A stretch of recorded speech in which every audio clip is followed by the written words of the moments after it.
computer. Now they need a British voice for that, for us Brits, right? I can't tell you what an honor this is for me that you know that you're allowing me the privilege of being able to share some Divrei Torah with you. And as I've prepared the sheet which we're going to go through. In fact, what I'm going to do is I'm going to put it in the chat just in case anyone is feeling overly inclined to sort of download the sources. And but don't worry, I'm not going to make it too deep and heavy and intense because a good half of you are in Israel anyway, and it's probably really late. But I'll just put that in the chat if anyone really wants it. But I'm going to share my screen in a minute. This shiur is, of course, in loving memory, and every word of Torah we speak now is in her zechut, not just because of the shloshim that's upon us, but for everything that she has done in her life, the impact that she has made, the beautiful, wonderful, fabulous family, her peirot, her fruits that are all of you, and Be'ezrat Hashem, it should continue to be just a big zechut for her and for all of you, and always be blessings, Be'ezrat Hashem. So all the Torah we learn, we do in her honor and her memory. Yona bat Gershon ve'Esther, of blessed memory. If I got that right, yes, I got that right. Gershon, because it was Esther, but Gershon, okay. So I was thinking what we could discuss tonight. I want to take a particular story from the Talmud, and I've chosen this story for a very specific reason. I was thinking a lot about what this Shabbat means for our people. I wanted to prepare something, and the Haftorah of this Shabbat is the Haftorah from Yeshayahu, from Isaiah. And the opening words, Nachamu, Nachamu Ami. Be comforted, Ami, my people. This is what the prophet's saying with his prophecies released from God. Nachamu, Nachamu Ami, Yoima'el. Says your God, says God. Dabru Alev Yerushalayim. Speak to the heart of Yerushalayim, Bekiru Aleha, and call out to her. This is words of a prophet who is realizing that up until now we've had 3 weeks where all we've really focused on is destruction and pain and even death. And we've come through the other side, and now we are at a place where this is Shabbat Nachamu. This is what it's called, Shabbat Nachamu, right? This is the Shabbat of comfort after coming through a tragedy. And we get to the other side, and the whole theme of Shabbat is Nachama, comfort. So it's very fitting that we have, for you have come through several weeks now, 3 weeks, almost 4 weeks now, of a tragedy, of something that is painful and difficult, challenging for you. And now we're gathered tonight to try and give you Nechama. Together, me, all of you, together as your friends and family, we'll try and give you Nechama. So this year is going to be all about Nechama, because it's Shabbat Nachamu, and because I think we can learn a very important message about what Nechama actually is. So I want to share it. I want to share you the following story. There are 2 stories when it comes to sort of the Tisha B'Av period that we tend to look at in the Talmud and the Gemara. The first story, which we're not going to look at tonight, is the story of Kamtza Ubar Kamtza. It's a famous story in the Gemara where the wrong guy gets invited to the party, he gets ridiculed, he leaves, he starts unrest, he sends the emperor. It's not our story today. But there's one other story that we talk about a lot, and it's quite a famous story, and I want to learn the story with you because the whole point of this story, as you're going to see, is Nechama. So I'm going to share my screen so you can see it, because it's so important to see these things inside, and we're going to learn it together. All you have to do is listen, and if you've got questions, just unmute and ask. So this is the story of, and I've called it on the sheets, which you can see now. Share. Great. So I can't see all your faces now because I can see my screen. So if you just want to ask, don't wave at me, just unmute yourself. So the story is called Laughing at a Fox. That's what I've called it. It's a very, very well-known story, which I'm sure is going to be familiar to some of you at least. And it's from the very end. It's the last few words of the Gemara of Makos. Listen to this story. Shuv pa'am achas hayu oiden liYerushalayim. There were 4 great sages, 4 of the greatest sages that we have in our people throughout Jewish history. Rav Elazar ben Azariah, Rabbi Shur, Rabbi Gamliel, and the very famous Rabbi Akiva. And they went on a journey from Bavel, from essentially Iraq, to Yerushalayim, because the temple once again had been destroyed. This is the second temple. This is not dated, but this is in the decades, potentially years or decades, just after the destruction of the second temple. And they make this pilgrimage. What's going on in Yerushalayim? We've heard the stories, we've had reports, we've seen how horrendous this is. What's going to be? So so they come to Yerushalayim. Kivan shehigiu lahar tzofim. They arrive at Har HaTzofim. Har HaTzofim, of course, today is Mount Scopus, famous for a hospital. The Hadassah Hospital. There's two Hadassah hospitals in Yerushalayim. One in you guys probably know all this, right? Having lived there, we used to live around the corner from the Hadassah Hospital on Mount Scopus, and also the Hebrew universities there on Mount Scopus. Scopus is a Latin word. Scopus, to look out. Why? What's so special about HaTzofim? If you go to the right place in HaTzofim, you can actually see the most beautiful view of the Mikdash, of the sanctuary, of the temple. Right? There's a big dome there as well. You can see that, but you can see really Har HaBayit. You can see the whole Temple Mount there from Har HaTzofim. So these Rabbonim, they arrived at Har HaTzofim, and now for the first time, they see the destruction. So what do? Kiru b'gdeihem. They ripped their garments. They tore their clothes. There is a halacha that says if you go to see the ruins of Jerusalem, that you should tear your clothes, which we hold of today. If you go to the Kotel and you haven't been for more than 30 days, halacha says you should rip your clothes because you're going to see the Churban, you're going to see you're going to see the ruins of Jerusalem, and people still practice this today. I remember years ago trying to take a pair of scissors, and the security were having none of that. Like trying to get through security by the Kotel with a pair of scissors. I'm explaining, but I want to cut my clothes when I get there, and they were like, yeah, we'll take the scissors. Shalom Aleichem, right? Anyway, but this is what they did. They see the ruins of Yerushalayim from Har HaTzofim, and they tear their clothes. Kivan shehigiu lahar HaBayis, and then they walk down. So you come from the Tayelet and Talpiot, you get that beautiful walk down to the old city. That's the other side. You're coming from Har HaTzofim, you got a different walk right down to where, so the Kotel Plaza, but they were standing on the ruins of Har HaBayit now. Ra'u Shu'al, and they saw a fox. And the fox was running out of the rubble from where the sanctuary was, where like the holiest place in the temple, the Kodesh Kodashim, and they say a fox. And the rabbis started to cry. Rabbi Akiva but Rabbi Akiva laughed.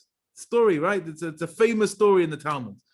Amrullah, and what happens? So the rabbis who are sobbing, looking at the ruins beneath their feet, seeing the fox coming out of the sanctuary area, they say to Rabbi Akiva, what are you laughing? Why are you laughing? And Rabbi Akiva does that wonderful Jewish thing where he responds to a question with a question. So he doesn't answer it. They say to Rabbi Akiva, why are you laughing? And they say, Amalehem, so he says to them, why are you crying? Amrullah. So they say back to him. So he's challenged them. So he split it back into their shoes. You ask me why I'm laughing. Why are you crying? So they say to him, okay, Amrullah, Makom Shekosov. There is a pasuk, there is a verse in Torah. V'hazar hakarev yumatz. It's a pasuk from a verse from Parshat Bamidbar, right at the beginning of the book of Bamidbar. And it's discussing that if a stranger, i.e. really a non-Kohen, but we're even talking about a non-Kohen Gadol at this point, comes close to the sanctuary, yumat, he dies. No mortal person can enter into the sanctuary unless it's a specific person with a specific responsibility. And as we know, really, one person, one day of the year, the high priest in Yom Kippur, that's his place, right? We have a few Kohanim around. We know what's up. We know we've got a job here, right? You have to go to the sanctuary as the high priest, and that's where you go. And anyone else, at any other time, you mat, he dies. But you know, not a person, not a mortal person can go in that space, and foxes are running into that space. And we wouldn't cry. Like, of course we're crying. We're seeing like a fox walk around the temple ruins, going to the sanctuary, Holy of Holies. There is the verse right to the end of Eicha that says, foxes will roam amongst the ruins of Yerushalayim.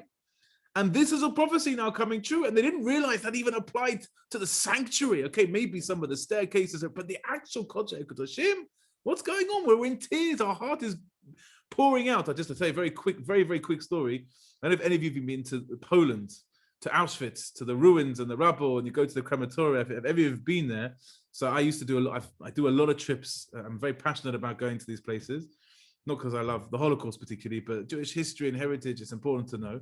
And we once did. Rafi came with me many years ago. Rafi came with me about 8 years ago, I think we went, and it was a very, very powerful trip. But it wasn't that trip I'm referring to. It was another trip a few years later, and we had a huge, like 70, 80 kids. We're sitting, if you've been there before, we're sitting right at the end of Birkenau, where the crematorium, the rubble of the crematorium, one of the crematoriums are, and the steps that you can sit on. So all the kids were sitting on the steps, and we were listening to one of the other rabbis that was speaking, and his back was to the rubble. You got to appreciate the rubble is you can't see the crematorium. You can literally just see rocks, bricks. It was blown up, so it's literally rubble. Standing there, I kid you not. And this is a place where you don't see wildlife. For whatever reason, it's like they know there's something bad happened there. You sometimes see birds in the trees, but you don't see like dogs and cats and bichlal. In 10, 11, 12 times I've never seen wildlife. One time we're sitting there and out of the rubble came a fox from the ruins, and I got shivers down my spine. And I always think of this story. And I thought of that story, and I've got a picture of it. Like literally, a fox came out of the rubble of the crematoria. I said, it's this prophecy that, please God, otherwise we're going to see what does the fox mean, right? Anyway, we digress. So what happens? They see a fox, they burst into tears. So now the onus is on Rabbi Akiva to explain why is he laughing. So let's see what he says. So he says to them, this is the reason I'm laughing.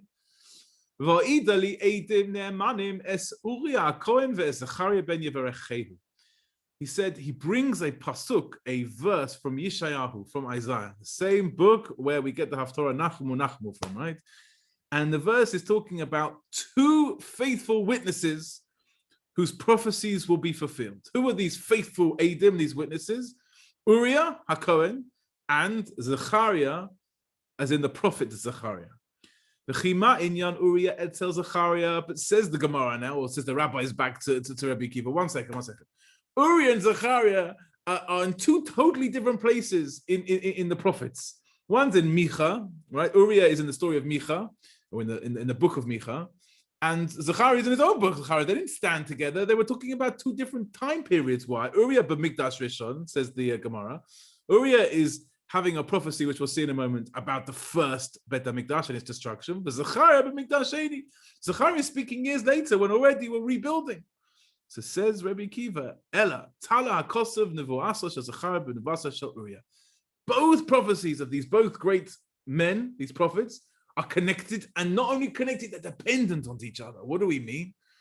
And friends, you got to ask me if what I'm saying is not clear, because this is going to be powerful for us in a minute. It says the prophecies are dependent on each other. What was the prophecy? So it says, Be'Uriah Ksiv, it says in the book of Micha, in regards to what Uriah said, Lachem biglalchem tzion sadet charesh, in a very, very harsh way, because of you, Tzion, because of Bnei Yisrael, because of the things that you did, Tzion, sadet, it's like a plowed field, i.e. destruction. The Bet HaMikdash, Yerushalayim, will be destroyed. This is a prophecy he's having in the times of around the times of the destruction of the first temple. Comes along Zechariah and says what? Od yeshvu zakenim v'zakenos b'rechives Yerushalayim. There will one day again be old men and old women sitting, dancing, celebrating, rejoicing in the streets of Yerushalayim. Says Rabbi Akiva, there are two prophecies here. One is about destruction, and then one is about the future rebuilding. And says Rabbi Akiva, we saw that happen. We saw the first temple destroyed, but then we saw the second temple destroyed. It was rebuilt back to its former glory, and we danced on the streets of Yerushalayim. Says Rabbi Akiva, now I understand. Now prophecy also extends to now. Now the second temple has been destroyed. What can we say with absolute faith and certainty? That Be'ezrat Hashem, one day, men, women, children, families will return to Yerushalayim, to be on the streets, to sing and to dance and to celebrate. So I laugh now, says Rabbi Akiva, because now I really understand that it also applies to the next Kufa, the next stage. We have lost our temple, but that was prophesied. But if that prophecy happened, that it will be destroyed, one day it will be rebuilt again. So we have to have hope for the future, says Rabbi Akiva. So this is what Akshav is Kaimun Vasha Rabbi. So it says at the bottom, Baloshan Hazeh, the rabbis replied back to Rabbi Akiva.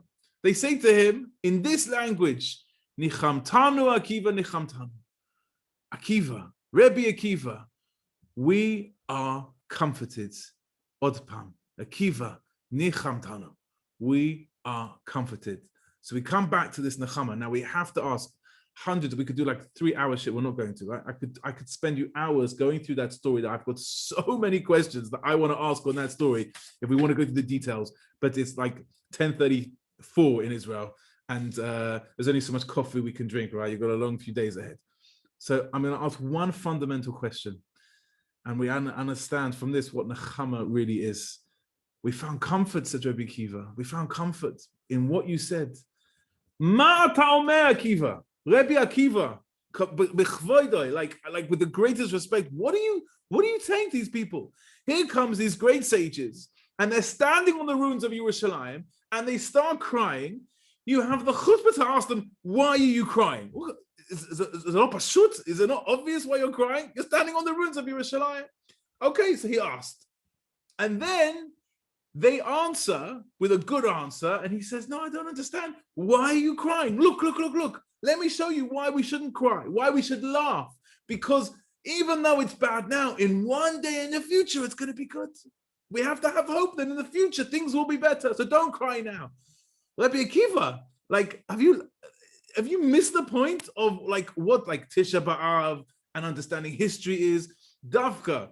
We sit on the floor on Tisha B'Av, right? We sit on the floor, we cry, we read books, we think about bad things, we look through all the way Jewish history, and we cry and we're depressed and we're upset. Specifically, that's our tafkid, that's our job, that's our role on that day. And in life, we do that, right? When things are bad, we have to know, we have to look and understand. Yes, one day, the future, things will be bright, and that's what we have to hope and pray for. But at the moment, things are bad, so we're going to be in the bad place, right? That's what we're going to be focused on. Why are you telling the rabbis, Rabbi Akiva, that don't cry now because it'll be okay one day? You feel my pain? This is a problem. Like, I don't understand. What's Rabbi Akiva doing? Like, let them cry, and then one day we can be positive. But let them cry now. Let them rip their clothes. That's all we do. And not only does the Gemara accept that, thank you, Rabbi Akiva. We're comforted now. We're comforted. We understand. We understand. We shouldn't be crying. We should be laughing. No. Now we have to understand what Nechama really means. Comfort. What is comfort? The Hebrew, we all know, right? This beautiful language that we have of Hebrew has unimaginable depth that we just don't get necessarily in other languages. Truthfully, I don't know about other languages, but I know Hebrew is a good language.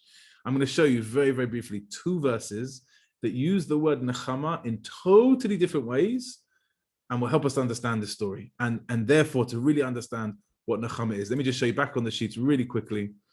One more time. Okay. So there are 2 times that I've noticed that Nechama comes up.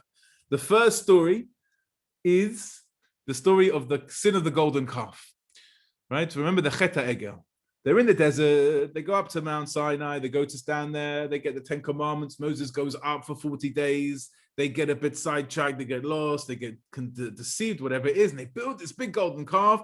And the Rabbeinu Shel Olam, the Boyer Olam, turns to Moshe Rabbeinu and says, Moshe, have you seen what these Meshugaim are doing down there? They built this golden calf and they're singing and dancing and bowing. Get down there and sort them out, right? In fact, more than that, what happens?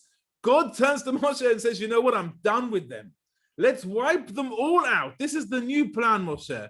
This is like creation 2.0.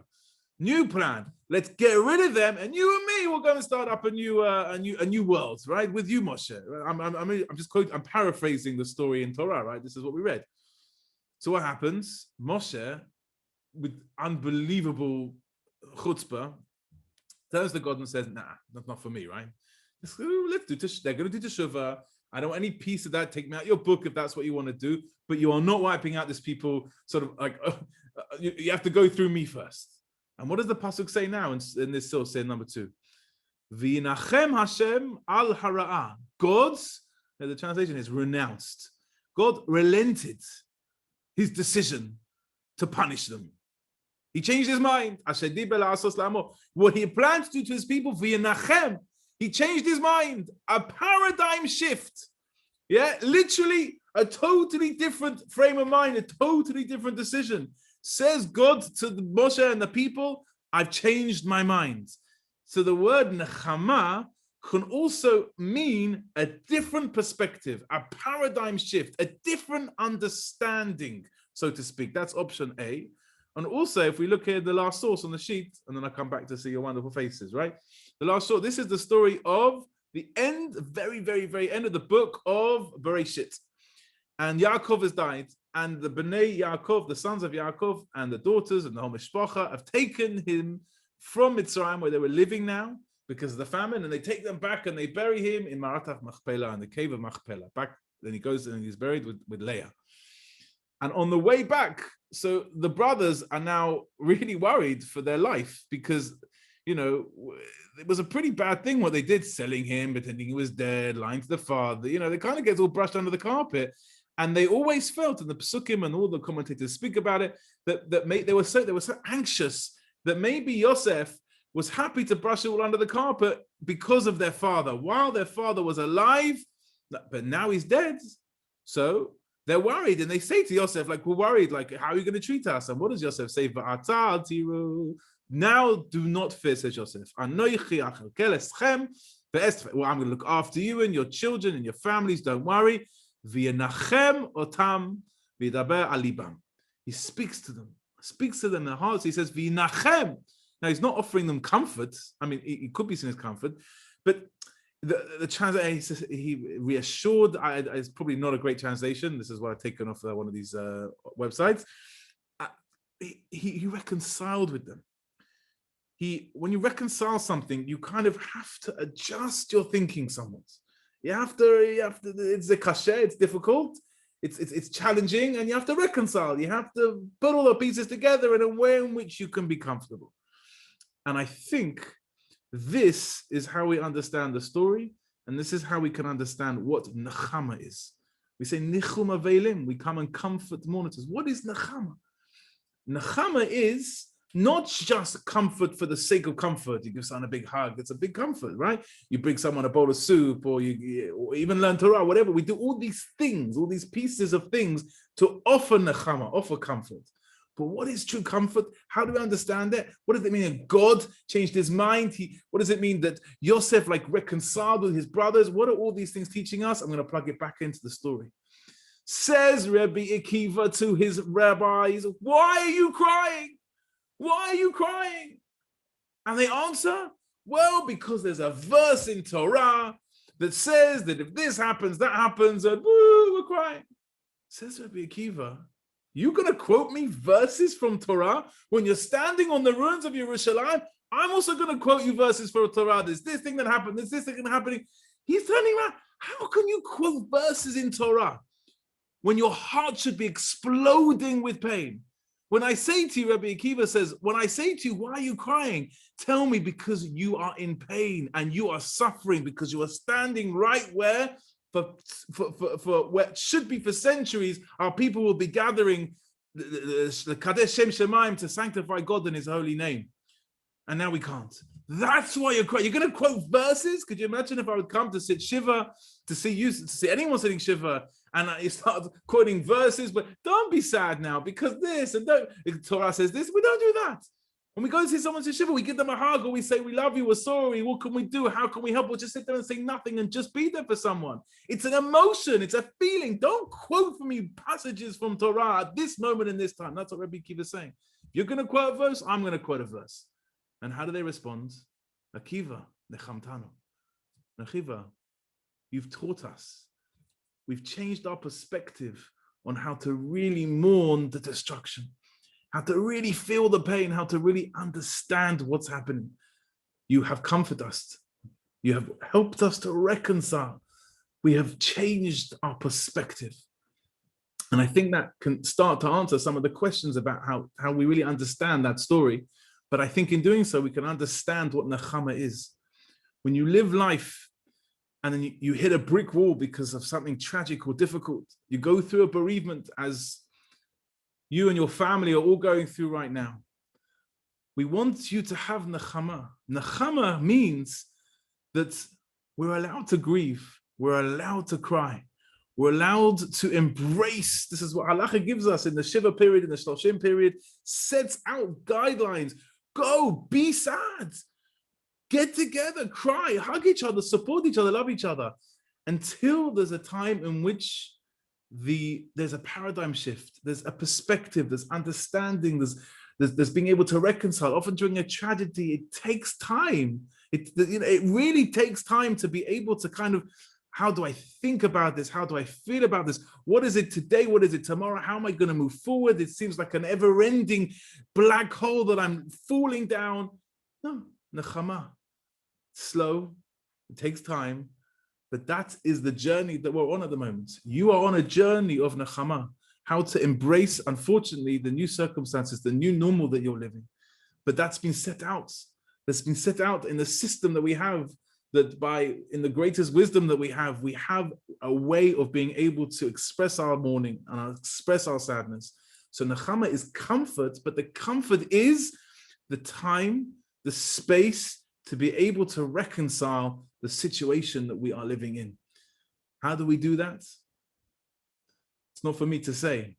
I take one verse. We're going to sit there. One verse from a pasuk from the parasha this week, and it's a verse that us Ashkis sing in shul every single time we take the Torah out. Yeah, sorry, 1 second. I just wanted to just finish with this because it's important. Here we go. One pasuk, one verse that we.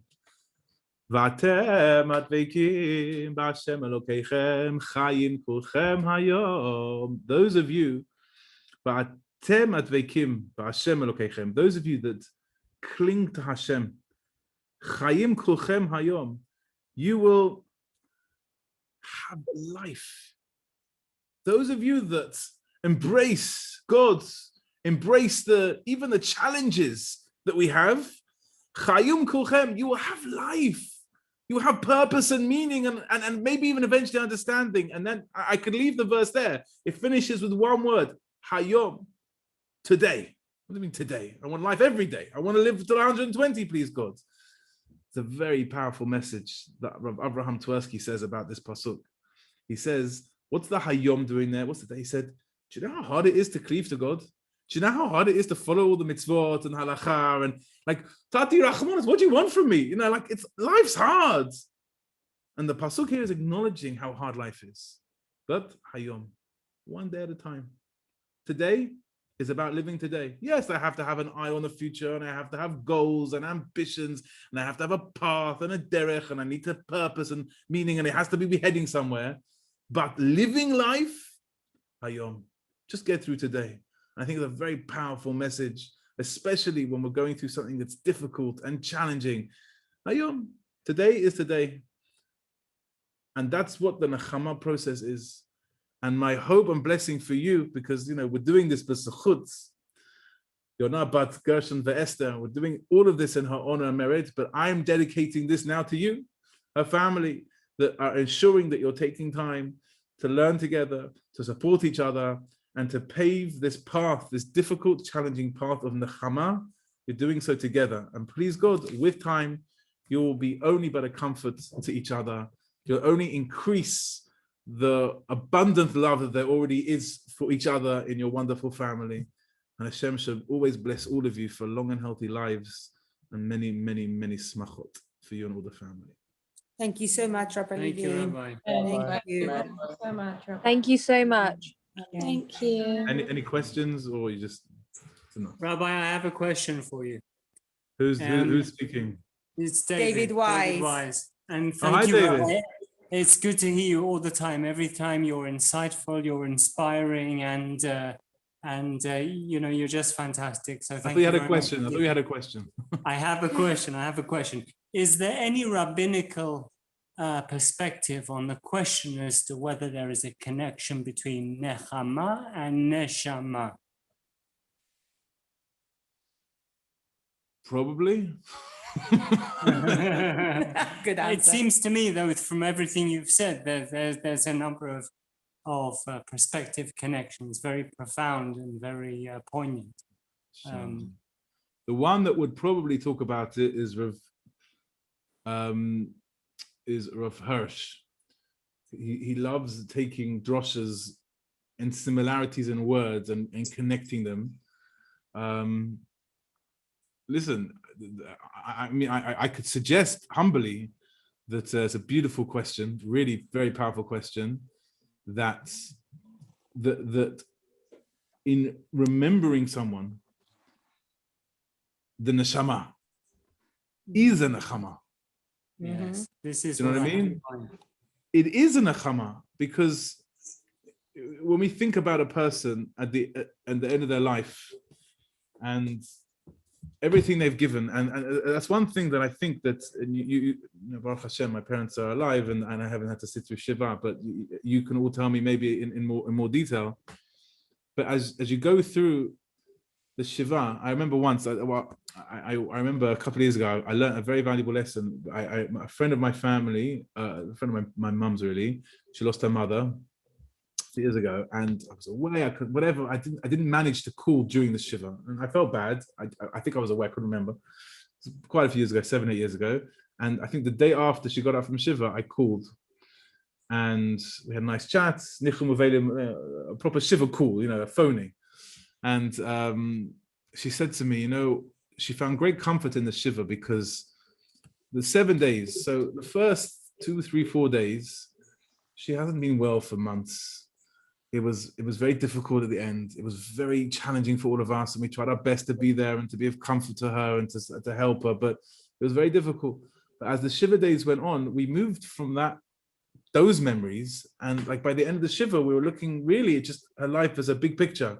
And really, for all of us as a family, most of the time we had with her was incredible memories and a big blessing. So I think some people have that experience. Not everyone would have that experience, but I think by virtue of talking about someone and remembering them and ensuring that even with this chasm, this huge hole that's now there in your lives, you still bring them into your life. And you still ensure that they're very much a part of your day, of your life, of your thought process, of how you act, how you react, how you feel. And that must be a comfort in some way. I can't remember if I've shared this before, but one of my favorite teachings that one of my Rebbes once said, very, very simple, and it's one of my favorite little wortlach. I think it's very powerful to add to this. It says when Yosef was sold into slavery, he gets up into the house of Potiphar, and we know the story. Either we saw the musical or we read the Torah. Either way, we know the story, right? And she tries to lie with him, and she confronts him, and he's like back pinned against the wall, literally in that moment. And the Mefarashim want to suggest that he was ready to lie with her. And what happened? He had the pasuk just says like he just fled. Like at that moment, bang, he fled. Rashi says, bringing from ancient sources, that he saw in that moment an image of his father. And it was the image of his father that led him to make the right decision. That's what Rashi says. The way I heard it from Rabbi Noach Orlwick, he's written books on chinuch, on child rearing, raising roses among the thorns, my child's my decision, beautiful. I remember, never forget this, he said to us, the role of a parent is to put into the children and the family all of your essence, all of your being, all of your thoughts, your hashkafot, your ethics, your morals, your standards of living your life. That one day when you're not there, they will be able to know, this is what my father would say. This is what my mother would say. Says Joseph in that moment, I'm alone. I'm literally on my own in the world. I don't know what to do. What would my father say? Sees a picture, an image of his father. And in that moment, he taps into everything that his father had taught him for the first 17 years of his life when they were living at home. And he knew exactly what to do. And I think that's what we do. We bring people into our lives, even if they're not here. What would they do? How should I respond based on what would they want me to say and do? And it's not fair for me to suggest this, but I could say, because I know the family a little bit, I know that she spent her entire life doing that for you guys. And just by bringing her neshama, bringing her soul, her bright light. I think I said at the Shiva when I came to David's and I saw Mickey and Deborah and David there. I think we spoke about a candle, right? That the neshama is a candle, it's a flame. And that's what we compare it to. And the more fuel that you put in a candle, the more fuel, the longer and brighter it shines. The more we remember and the more we talk and the more we think, we bring that person in, they're literally guiding our way. They're bringing light, nachat, peace into our lives. So yes, I do think there's a very strong connection between nechama and neshama. Any more questions? Bavakasha. I'm here all night. Okay. Thank you. You want more? I can give you more. It's late though for you guys. But I'm just getting going. Thank you so much. Thank Thank you. you, Thank you, Rabbi. Rabbi. Good to see you. Thank you so much. Anytime, Be'emet, I'm always Thank you here. so much. You want to learn? I'm always here. Thank you, Thank you Rabbi. very Thank much. you, Thank Rabbi. you. Thank you. Bye-bye. Bye. Regards to everybody. Thank you. הצלחה, נצא everybody. טובה. For that. Thank you, Mickey. Bye bye. Thank you.